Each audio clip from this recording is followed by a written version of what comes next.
So I'm not going to, yes, I'm not going to stand up here and spin some yarn about how I met Dan 38 years ago and then go on and on about the trials and tribulations of our relationship. To be honest, we've always had a pretty good relationship, but it definitely came in different phases. The phase where we were young and we did everything together because you're kids and that's all you do, because that's all you know. Intertwined in that beginning phase was the one where he would beat me up. Over time, it progressed to the phase where he really didn't want me to do anything with him. And that's kind of hard for a younger brother because intertwined in that was still the phase where he was beating me up. But no, I am just messing around with that. It wasn't too violent, although now that I actually said it out loud, he's probably going to be waiting outside my hotel room after the wedding, standing there pounding his fist, just like, don't tell Mom. But we played sports together, we skateboarded together, we played D&D together, going on quests and shit. I'm not sure how many people here actually remember this, but he also had a blonde hair and a nose ring.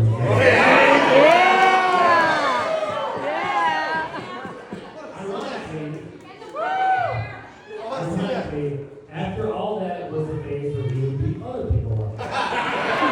Of course, I'm talking about when he started martial arts. Don't make it weird. It's not like he was getting into fights at the finest loading dock, or the state park, or anything like that. That would be very unbecoming of a distinguished gentleman that is before us today.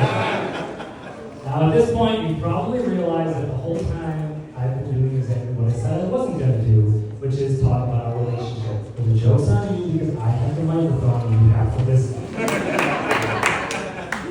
But seriously, I'm trying to come full circle in my ramblings to illustrate the point that throughout all the different phases we've gone through, near and far, I knew that if I ever needed anything, he would be there for me. Even if it meant putting himself out to do it.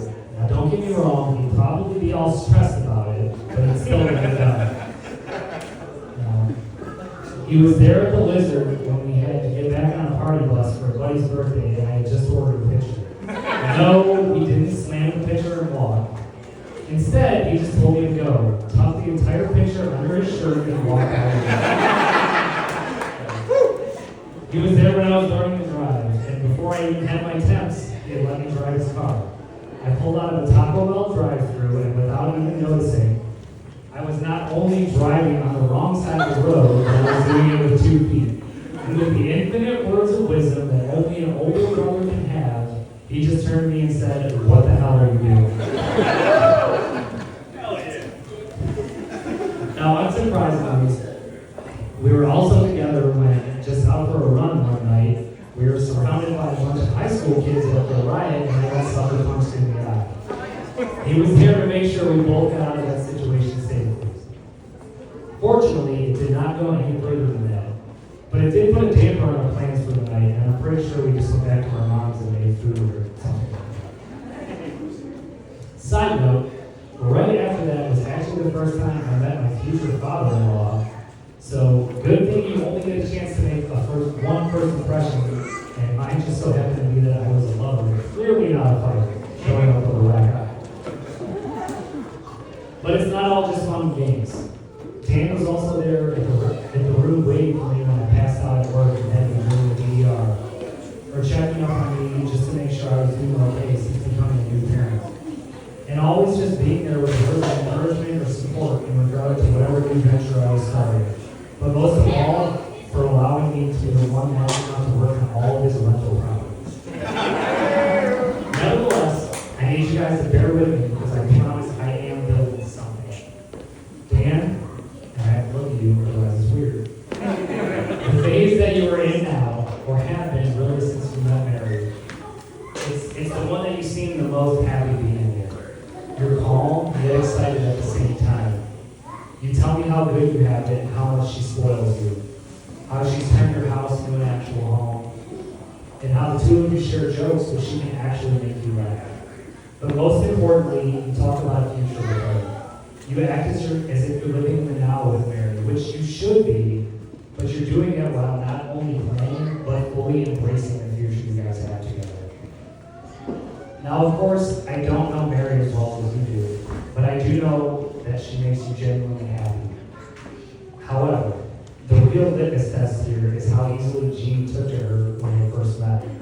And for someone who takes such a long time to warm to anybody new, it was like Mary had been a part of the family from the beginning. And after that day, all she had talked about was Aunt Me Day. And in fact, all this week she was telling me how excited she was going to be about getting to wear her new purple dress to Uncle Danny and Aunt Leah's wedding. Now it's time for me to give you guys some unsolicited advice. And I promise I'll keep this brief because I know everybody wants to eat. No matter what phase of your relationship you are in, you always have to show up. Not just when it's easy or convenient, because anybody can do that. You have to do it when it sucks. Do it when you're tired. Do it when you're sick or annoyed, because that's when it matters.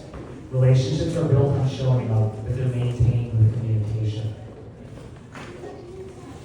So make damn sure you two bicker every chance you get. Not about anything serious, but talk about the small stuff, the stupid stuff. Make fun of one another.